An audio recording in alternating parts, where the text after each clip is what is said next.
नमस्कार दोस्तों, मैं एसपी आप सभी का स्वागत करता हूं।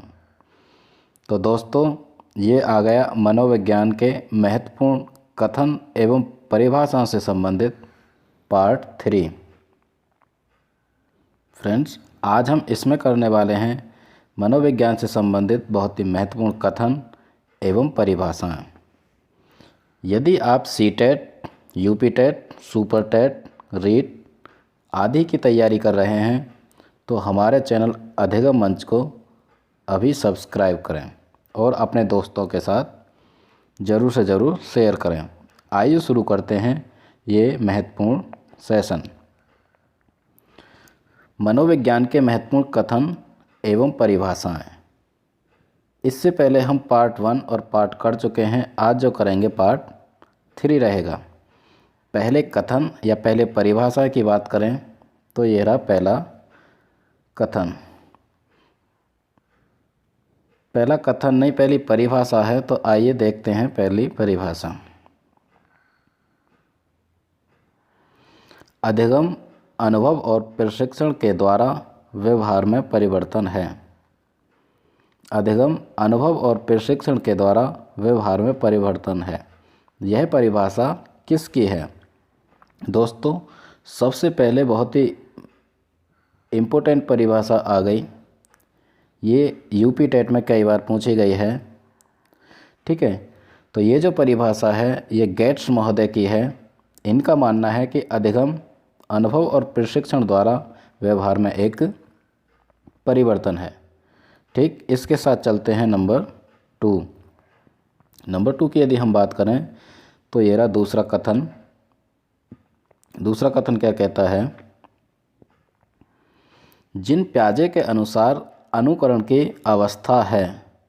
दोस्तों, अनुकरण की अवस्था, जिस अवस्था में बच्चे अनुकरण द्वारा सीखते हैं, प्याजे के अनुसार यदि हम बात करें तो कौन सी है?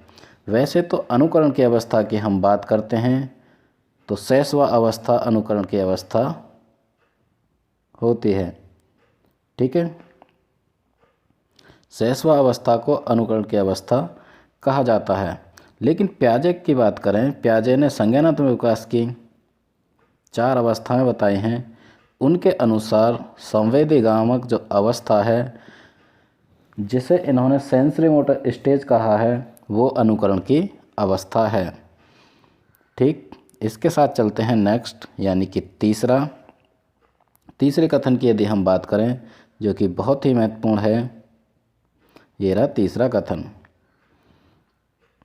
कौन सा मत अंतर्दृष्टि द्वारा सीखने की व्याख्या करता है? दोस्तों, अंतर्दृष्टि द्वारा सीखने की व्याख्या यानी कि इनसाइटफुल लर्निंग की जब भी हम बात करते हैं, सूझ द्वारा सीखने की हम बात करते हैं, तो कौन सा एक मत है जो व्याख्या करता है? दोस्तों, गेस्टाल्टवादी जो मत है या फिर गेस्टाल्टवाद जो मत है, वो यह मानते हैं कि जो लर्निंग होती है, जो सीखना होता है, ठीक है, जो अधिगम होता है, अंतर्दृष्टि द्वारा होता है। बच्चे की अपनी सूझ के द्वारा वो सीखते हैं। यहाँ पे यदि हम गेस्टाल्टवाद के प्रवर्तक की बात करें दोस्तों, तो वर्दीमर इसके प्रवर्तक माने जाते हैं। वर्दीमर के साथ साथ कोहलर और कोफका, इन तीनों की जब भी बात हो तो इनका संबंध गेस्टाल्टवाद से है। इसके साथ चलते हैं नेक्स्ट, नंबर 4। ये रहा चौथा नंबर, बहुत ही इम्पोर्टेंट। कौशल सीखने की पहली अवस्था है, यानी कि कोई भी स्किल सीखने की पहली अवस्था कौन सी रहेगी? कोई भी बच्चा कोई कौशल, कोई स्किल सीखता है तो उसकी पहली अवस्था मानी जाती है अनुकरण। यानी कोई बच्चा कुछ भी चीज़ सीखता है तो वो अनुकरण यानी कि दूसरों को देखकर सीखता है, जिसे अनुकरण की अवस्था कहते हैं। अगले की बात करें नंबर 5। नंबर 5 ये रहा, सीखने की प्रक्रिया में प्रथम सोपान है। यानी कि प्रोसेस ऑफ लर्निंग, जब भी सीखने की या अधिगम की प्रक्रिया चल रही होती है तो उसका पहला सोपान है जिज्ञासा। जब तक बच्चे में जिज्ञासा, उसकी क्यूरियोसिटी नहीं रहेगी, तब तक बच्चा नहीं सीख पाएगा। सीखने की जो प्रक्रिया है उसका प्रथम सोपान हो गया जिज्ञासा, उसके बाद आगे बच्चा सीखेगा और उसकी जो सीखने की प्रक्रिया है आगे चलेगी। नंबर 6 की यदि बात करें, नंबर 6 ये एक बहुत ही महत्वपूर्ण परिभाषा है। नंबर 6 ये रहा, बच्चे अपनी समझ से विश्व की परिकल्पना करते हैं। बच्चे अपनी समझ से विश्व की परिकल्पना करते हैं। यह कथन किसका है? तो यह जो कथन है ये प्याजे महोदय का है, जिन्होंने संज्ञानात्मक विकास की 4 अवस्थाएं बताई हैं, किस तरह से बच्चे का संज्ञानात्मक विकास होता है। ठीक है, लेकिन यहाँ पे परिभाषा की बात करें तो इनके अनुसार ये बच्चे को नन्हा वैज्ञानिक कहते हैं। ठीक है, इनके अनुसार बच्चा खुद ज्ञान का सृजन करता है, खुद ज्ञान का निर्माण कर सकता है, ऐसा प्याजे महोदय कहते हैं। ठीक, इसके साथ चलते हैं नंबर 7। ये रहा नंबर 7, कोहलबर्ग ने नैतिक विकास के चरण दिए हैं। कोहलबर्ग ने नैतिक विकास से संबंधित कितने चरण प्रस्तुत किए हैं?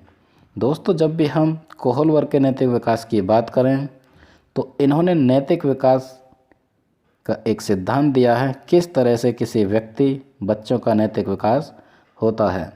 तो इन्होंने उसे 3 चरणों में वर्गीकृत किया है। ठीक है, 3 चरणों में वर्गीकृत किया है। ठीक, इसके साथ प्रत्येक चरण में ये 2 स्टेजेस यानी कि 2 अवस्थाओं की बात करते हैं। कुल मिला के इन्होंने 6 अवस्थाओं की बात की है। यहाँ से 2 तरीके से क्वेश्चन पूछा जाता है। कोहलबर्ग के नैतिक विकास के चरण यानी कि लेवल की बात करें तो वो हो गए 3, जिन्होंने 3 दिए हैं। यदि अवस्थाओं की बात करें तो वो हो गई 6। इसके साथ नंबर 8 पर चलते हैं। 8वां, अधिगम प्रक्रिया में विकास के संभावित क्षेत्र ZPD की बात की है। लर्निंग प्रोसेस में विकास का संभावित क्षेत्र की बात कौन करता है? Zone of proximal development. ये बहुत ही ज़्यादा मोस्ट इम्पोर्टेंट है। ठीक, तो ZPD की बात कौन करते हैं? ZPD की बात लेव वाइगोत्स्की करते हैं, जिन्होंने सामाजिक सांस्कृतिक विकास का सिद्धांत दिया है। इनकी ये वाली थ्योरी बहुत ज़्यादा महत्वपूर्ण है, यहाँ से क्वेश्चन पूछे जाते हैं।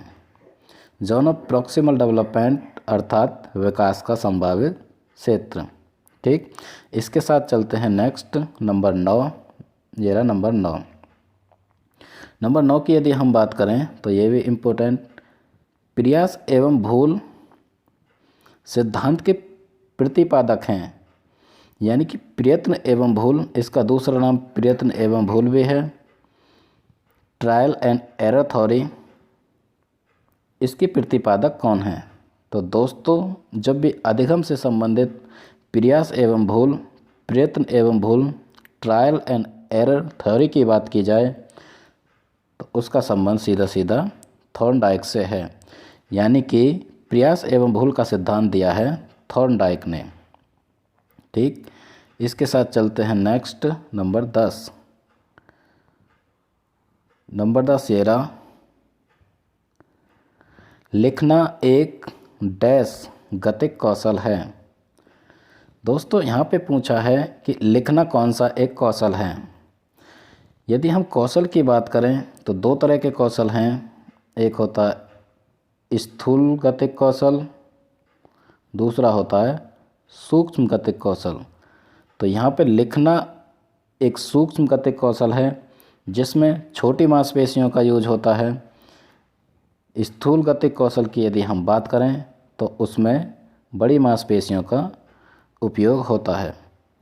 ठीक, तो फ्रेंड्स, ये हमने यहाँ पे डिस्कस किए 10 बहुत ही महत्वपूर्ण कथन एवं परिभाषाएं, जो आपके CTET, UPTET, सुपरटेट आदि सभी में आपके लिए बहुत ही महत्वपूर्ण रहने वाले हैं।